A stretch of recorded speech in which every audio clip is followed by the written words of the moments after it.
Magandang araw po. Welcome po sa aking channel of 9TV. Patalasasan po, meron po ba kayong mga properties na napapabayaan or non-performing assets? Plan nyo yung ibenta, pero wala kayong oras pagbenta nito. Kung ito'y pagkakatiwala nyo po sa amin, tawag lang po kayo sa aking numero.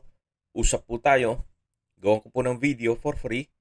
Yes, libre po. Wala po kayong babayaran. Tutulungan pa namin kayong mabenta ang inyong property.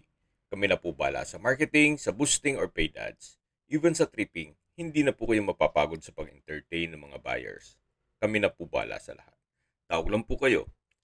Nandito po tayo ngayon sa Esplendido, Tagaytay, kung saan ito po isang exclusive subdivision na meron pong mga amenities gaya ng clubhouse, basketball court, swimming pool, parks and playgrounds. Meron din pong hotel, restaurants at golf course dito sa loob ng subdivision.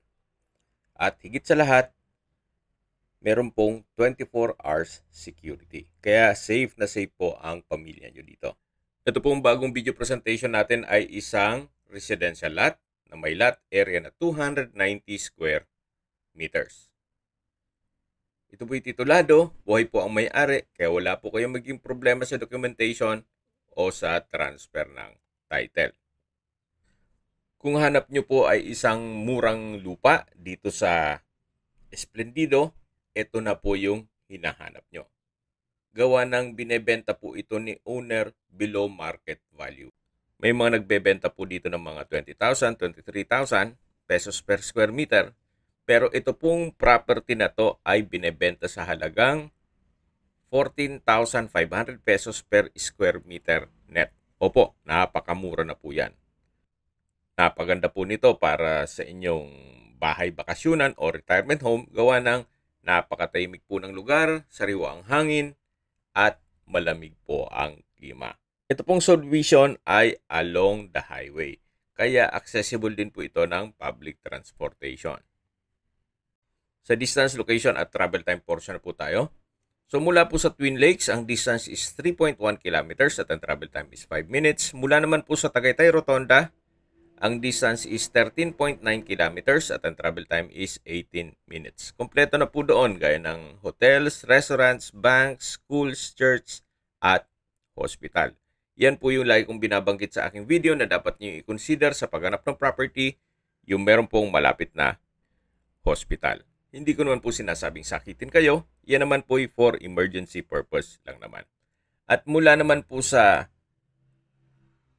Calac, Silang Interchange, ang distance is 29 kilometers at the travel time is 38 minutes. Ang Calac po ay bagong project ng ating gobyerno na connecting South Luzon Expressway, Skyway, all the way to North Luzon Expressway at ibang parte ng Metro Manila. Kaya mapapabilis na po ang biyahe mula Manila papuntang Tagaytay. At mula naman po sa Manila o sa airport, ang distance is 71.5 kilometers at ang travel time is 1 hour and 23 minutes. Kung may mga katanungan po kayo, tawag lang po kayo sa aking numero. At sa mga kababayan naman natin nasa ibang bansa, meron po akong Telegram. Sa mga iPhone user naman, may iMessage. Meron din pong Imo, Skype, Viber at WhatsApp. Same number lang po, 0917-316-3399. Sa mga nagtatanong naman po ng aming Facebook, meron po kaming Facebook page na Nov9TV at Facebook Reel Video. Meron din pong TikTok at Instagram. May ibang YouTube channel po kami na The Nov9TV Channel, Nov9TV Listings at Nov9TV On The Spot. Sana po naibigan nyo ang video presentation. Paki-like and subscribe na lang po sa aking channel para ma-update din po kayo sa aking future listings.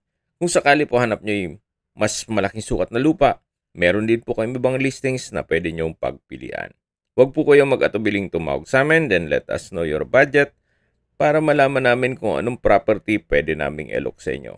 Sa lahat pong viewers, subscriber at nagtiwala po sa amin, salamat po sa suporta. Ingat po kayo lagi at yung pamilya. Maraming salamat po.